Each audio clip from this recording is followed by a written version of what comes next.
alunos, tudo bem? Hoje nós teremos a nossa aula de revisão. Vamos lá?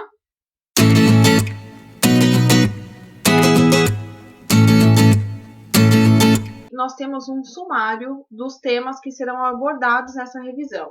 Então, aqui estão os conteúdos que nós tivemos ao longo aí do terceiro bimestre que nós vamos, então, revisar. Então, nós tivemos o conteúdo sobre geometria molecular, polaridade e forças intermoleculares, solução eletrolítica, ácidos, bases, indicadores ácido-base pH e reação de neutralização e sais. Então, começando, revisando sobre geometria molecular, lá na nossa aula de geometria molecular, nós vimos que de acordo com a estrutura e a polaridade das moléculas, nós determinamos a geometria de cada molécula. Então, aqui eu coloquei um quadrinho, resumo, que eu até passei para vocês. Então, quando uma molécula ela tem dois átomos, ela sempre vai ter geometria linear. Quando uma molécula possui três átomos, ela pode ser linear ou angular. Quando o átomo central não possui par de elétrons emparelhados, ela terá uma geometria linear. E quando o átomo central tiver o par de elétrons emparelhados, ela terá uma geometria angular. Quando uma molécula tiver 4 átomos, ela pode ser trigonal plana ou piramidal. Quando o átomo central não tiver par de elétrons emparelhados, ela será trigonal plana. E quando o átomo central possuir par de elétrons emparelhados, ela terá uma geometria piramidal. Já quando uma molécula tiver 5 átomos, ela sempre vai ter uma geometria tetraédrica. Quando a molécula tiver 6 átomos, ela vai ter uma geometria bipirâmide trigonal. E quando a molécula tiver 7 átomos, ela vai ter uma geometria octaédrica. Depois nós falamos sobre a polaridade das ligações. Quando nós aprendemos sobre ligações covalentes, nós aprendemos que uma ligação covalente ela pode ser polar ou apolar. Uma ligação ela é polar quando você tem átomos com diferentes eletronegatividades. Lembrando que a eletronegatividade é aquela capacidade que o átomo tem em atrair elétrons. Quando você tem átomos com diferentes eletronegatividades, quer dizer que um vai ter uma maior tendência em atrair os elétrons do que o outro, então aí você forma uma ligação polar. Já quando você tem átomo com eletronegatividades iguais, os átomos envolvidos na ligação, eles possuem eletronegatividades iguais, nós temos então uma ligação apolar. Então, nós vimos, quando nós falamos de polaridade das moléculas, nós vimos que nós temos basicamente duas características que influenciam aí na definição se uma molécula é ou não polar. A primeira característica é a diferença de eletronegatividade entre os átomos ligados e a segunda característica é a geometria molecular. Então, nós vimos que uma molécula ela pode ser polar ou apolar. A molécula será polar quando aquele momento de dipolo resultante for diferente de zero, e ela será apolar quando o momento de dipolo resultante for igual a zero. O que é isso, gente? Lá na nossa aula de polaridade, eu mostrei alguns exemplos para vocês que eu trago aqui novamente. Então, por exemplo, uma molécula de gás hidrogênio, cuja fórmula molecular é H2, ela é formada por 2 átomos de hidrogênio. Como eu tenho uma molécula formada por 2 átomos, a minha geometria é linear. Aqui, no caso, eu tenho 2 átomos iguais, ou seja, eu tenho 2 átomos de hidrogênio. Então, consequentemente, eu tenho aqui uma molécula onde eu tenho átomos com a mesma eletronegatividade. Então, eu tenho momentos de dipolo igual a zero, logo essa minha molécula é uma molécula apolar. Já, por exemplo, uma molécula de CO2, que é a molécula de gás carbônico, eu tenho um átomo de carbono e 2 átomos de oxigênio. Como eu não tenho par de elétrons aqui no meu átomo central, essa geometria é linear. E olhando aqui, gente, nessa escalinha, nós temos o quê? Nós temos que o oxigênio ele é mais eletronegativo do que o carbono. Então, aqui nessa minha ligação entre esse oxigênio e esse carbono, lembra, o vetor, ele sempre aponta a setinha para o átomo mais eletronegativo. Então, aqui, como o oxigênio é mais eletronegativo, nós temos a pontinha dos vetores aqui apontando para o oxigênio. Como eu tenho cada vetor, um para cada lado, então esses vetores se cancelam. Então, eu tenho um momento de dipolo igual a zero, logo essa molécula de CO2 ela é apolar. Já, por exemplo, na molécula de água, onde eu tenho um átomo de oxigênio e 2 átomos de hidrogênio, então eu tenho uma molécula formada por 3 átomos, sendo que aqui no meu átomo central eu tenho um par de elétrons emparelhados, então essa geometria é angular. Quando nós analisamos a polaridade dos átomos envolvidos na molécula de água, nós temos o quê? Nós temos que o oxigênio ele é mais eletronegativo do que o hidrogênio. Então, quando a gente faz os vetores, nós temos aqui que o momento de polar é diferente de zero, ou seja, esses vetores não se cancelam. Então, consequentemente, a molécula de água é uma molécula polar.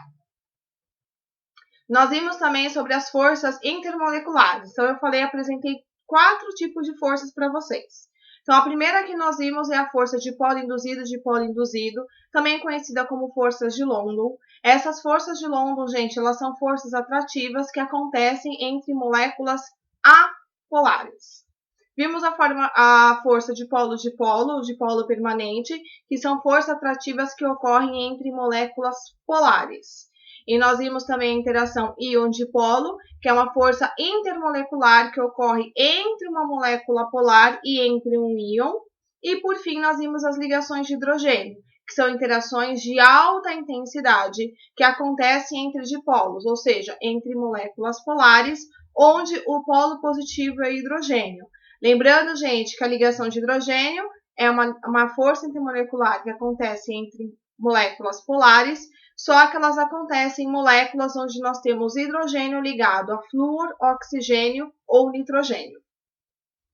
E aqui eu coloquei lá na nossa aula um resuminho de como que vocês fazem para identificar qual é o tipo de força intermolecular existente em uma molécula.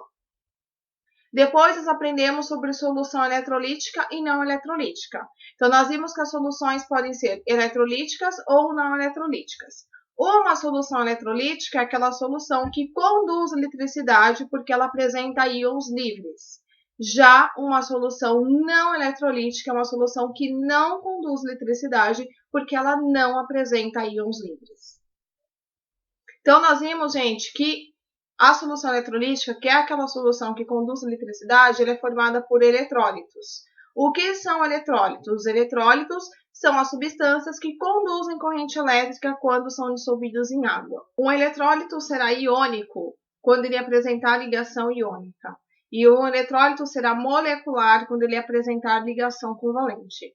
Nós vimos também que os eletrólitos iônicos, que são aqueles que apresentam ligação iônica, eles, quando são dissolvidos em água, nós temos a separação dos íons, em um processo que nós chamamos de dissociação iônica.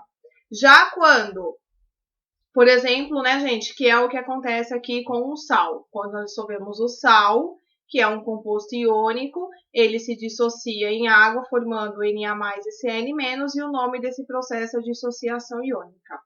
Já quando nós temos o eletrólito molecular, e esse eletrólito molecular ele é dissolvido em água formando íons, como acontece aqui com o HCl, que quando dissolvido em água forma o H+ e o Cl-, nós temos aqui o processo de ionização. Então, eletrólitos iônicos sofrem dissociação iônica e eletrólitos moleculares sofrem ionização. Depois começamos a ver sobre as funções inorgânicas, iniciando pelos ácidos. Então, nós vimos que os ácidos de arrênio são compostos que, em solução aquosa, se ionizam formando como íon positivo cátion hidrogênio, que é o H+. Então, quando eu dissolvo, por exemplo, o HCl em água, eu tenho a formação aqui desse H+, que se junta com a água, formando aqui esse cátion hidrônio. Nós vimos algumas classificações dos ácidos, né, em relação à presença ou não de oxigênio na sua estrutura. Então, quando o ácido não possui oxigênio, ele é classificado como hidrácido, e quando ele possui oxigênio, ele é classificado como oxiácido. Nós também podemos classificar os ácidos em relação ao número de átomos de hidrogênio que podem sofrer ionização, sendo que no caso dos hidrácidos, todos os hidrogênios são ionizáveis, e no caso dos oxiácidos, só são ionizáveis os oxigênios que estão diretamente ligados ao átomo de oxigênio. Então, se o ácido tem um hidrogênio ionizável, ele é um monoácido. Se ele tem 2 hidrogênios ionizáveis, ele é um diácido. E assim sucessivamente. E vimos também que um ácido pode ser classificado em relação ao seu grau de ionização. que nós chamamos de força do ácido. Então, o ácido, ele com base nesse grau de ionização, o ácido pode ser classificado como forte, moderado ou fraco. Vimos como dar o nome aos ácidos. No caso dos hidrácidos, que são aqueles ácidos que não apresentam oxigênio, nós colocamos ácido, o nome do elemento e a terminação hídrico. E no caso dos oxiácidos, né, nós colocamos ácido, a terminação ico, quando o ânion terminar em ato, e a terminação oso, quando o ânion terminar em ito. Depois nós aprendemos sobre as bases de Arrhenius, então nós aprendemos que as bases são todos os compostos que, quando dissolvidos em água, formam aqui o ânion hidróxido, né? Por exemplo, aqui o NaOH, quando dissolvido em água, por dissociação iônica, libera Na+, e OH-. Então, todos os compostos que apresentam aqui OH na sua estrutura são bases. As bases também podem ser classificadas em relação ao seu número de hidroxilas. Então, se tem uma hidroxila, monobase. Se tem duas hidroxilas, dibase. As bases também podem ser classificadas de acordo com o seu grau de dissociação, ou seja, a força da base, sendo que as bases podem ser classificadas como fortes ou fracas. E também as bases podem ser classificadas de acordo com a sua solubilidade em água, sendo que elas podem ser solúveis, pouco solúveis ou insolúveis. Vimos como dar o nome às bases. No caso de bases que são formadas por metais que possuem carga fixa, é só colocar hidróxido de e o nome do cátion. Por exemplo, NaOH, hidróxido de cálcio.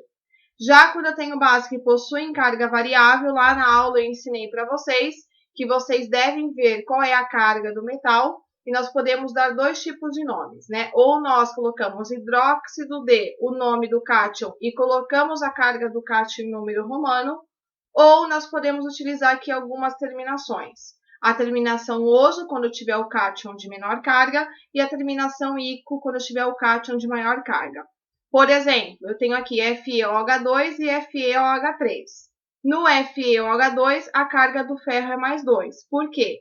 Cada hidroxila tem carga igual a menos 1. Se eu tenho duas hidroxilas, para que a soma das cargas dê igual a 0, a soma da carga do ferro é mais 2. Então, o nome é hidróxido de ferro 2. E aqui no FeOH3, a carga do ferro é mais 3. Por quê? Se eu tenho 3 hidroxilas, cada hidroxila tem carga igual a menos 1. Então, 3 vezes menos 1, menos 3. Para que a soma das cargas dê igual a 0, a carga do ferro aqui tem que ser igual a mais 3. Então, o nome aqui é hidróxido de ferro 3. Como aqui eu tenho, no FeOH2, eu tenho o cátion com a menor carga, então eu utilizo a terminação oso, hidróxido ferroso. E como no FeOH3 eu tenho o cátion com maior carga, eu utilizo a terminação ico, hidróxido férrico. Vimos sobre o pH, então nós vimos que o pH ele corresponde à concentração de íons de hidrogênio em uma solução. E aqui eu apresentei a escala de pH para vocês. Onde nós vimos o quê? Que uma substância que tem pH igual a 7, ela é classificada como neutra. Uma substância que tem um pH menor do que 7 é classificada como ácida. E uma substância que tem um pH maior do que 7 é classificada como básica. Vimos que o indicador ácido-base são substâncias que apresentam uma determinada coloração quando estão em meio ácido e outra coloração quando estão em meio básico.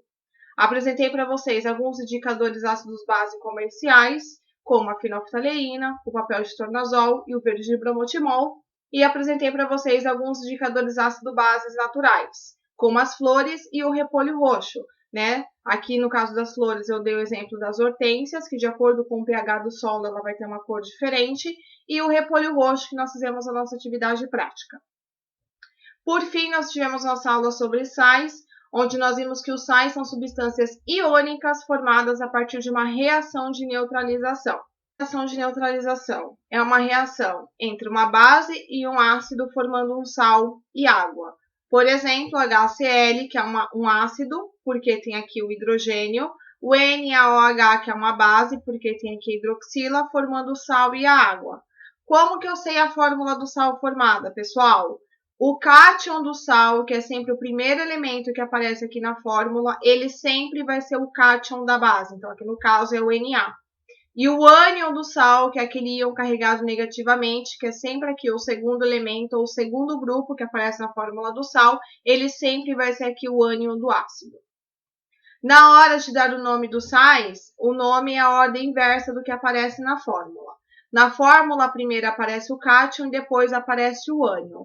Porém, na hora de dar nome aos sais, primeiro nós colocamos o nome do ânion e depois o nome do cátion. Então, por exemplo, NaCl, cloreto de sódio. NaNO3, nitrato de sódio. Então, pessoal, essa foi a nossa aula de revisão. Espero que tenha ajudado vocês aí a relembrar um pouquinho do que nós vimos. Muito obrigada pela participação e até a próxima aula.